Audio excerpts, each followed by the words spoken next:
বিয়ে হয়েছে বলে কি ওর প্রতি ভালোবাসা মরে গেছে এমন তো নয়। হ্যাঁ, ও বিয়ে করেছে, ওর হয়তো যেটা ভালো লেগেছে ও সেটাই করেছে, কিন্তু আমার যে ভালোবাসাটা সেটা তো এখনো রয়ে গেছে। ভালোবাসলে কি সেটা কখনো বলা যায়? ভালোবাসলে বলা যায়। এদিকে বাংলাদেশের এক সময়ের জনপ্রিয় কন্টেন্ট ক্রিয়েটর তৌহিদ উদ্দিন আফ্রিদি জেল হাজতে যাওয়ার 2 মাসের মতো হয়েছে। এদিকে আফ্রিদির কথা চিন্তা করে হঠাৎ করেই বাংলাদেশের আরেক জনপ্রিয় ছোট পর্দার অভিনেত্রী কেয়া পায়েল আফ্রিদিকে উদ্দেশ্য করে এবার একটি ভিডিও প্রকাশ করেছেন। চলেন তা আগে দেখে আসা যাক।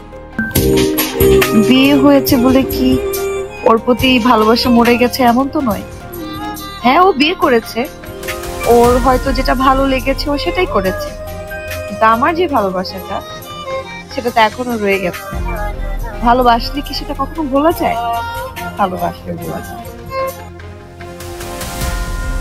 ভিডিওটি যে আফ্রিদিকে উদ্দেশ্য করে বানানো হয়েছে তার জলজান্ত উদাহরণ কেয়া পায়েলের সেই ভিডিওর কথাগুলো শুনলেই তা স্পষ্টই বোঝাই যায়। নেটিজেনদের দাবি এখনও ভুলতে পারেননি তৌহিদ উদ্দিন আফ্রিদিকে এই ছোট পর্দার অভিনেত্রী কেয়া পায়েল। এই কেয়া পায়েলের ভিডিওটি প্রকাশ হওয়ার পরেই আরও অনেকেই ভিডিওটিতে মন্তব্য করছেন যে ভিডিওটি কেয়া পায়েল কণ্ঠশিল্পী ইমরানকে উদ্দেশ্য করে বানিয়েছে কেয়া পায়েল। বিভিন্ন জন বিভিন্ন মতামত ব্যক্ত করছেন সেই ভিডিওটি ঘিরে। বিয়ে হয়েছে বলে কি ওর প্রতি ভালোবাসা মরে গেছে এমন তো নয়।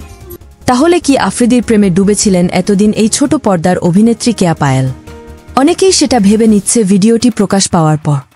কিন্তু আফ্রিদি চাইলেও আর এই কেয়া পায়েলের সাথে সংসার কিংবা প্রেম কোনোটাই করতে পারবে না কেয়া পায়েলের সাথে। কেননা আফ্রিদি গ্রেফতার হওয়ার পর যে অভিযোগ তোলা হয়েছে আফ্রিদিকে ঘিরে, তাতে বোঝাই যাচ্ছে যে আফ্রিদি জেল হাজত থেকে মুক্তি পাওয়ার সম্ভাবনা একেবারে নেই। ভালোবাসা যে মানুষকে পাগল করে তার জলজান্ত উদাহরণ ছিল এই কেয়া পায়েল।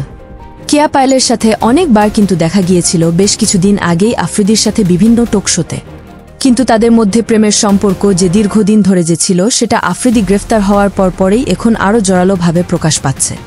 সো প্রিয় ভিউয়ার্স, তৌহিদ আফ্রিদি ও কেয়া পায়েলকে ঘিরে আপনাদের মূল্যবান মতামত আমাদেরকে কমেন্টস করে জানিয়ে দিতে পারেন।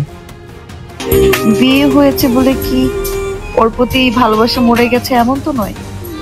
হ্যাঁ, ও বিয়ে করেছে, ওর হয়তো যেটা ভালো লেগেছে ও সেটাই করেছে, কিন্তু আমার যে ভালোবাসাটা সেটা তো এখনো রয়ে গেছে।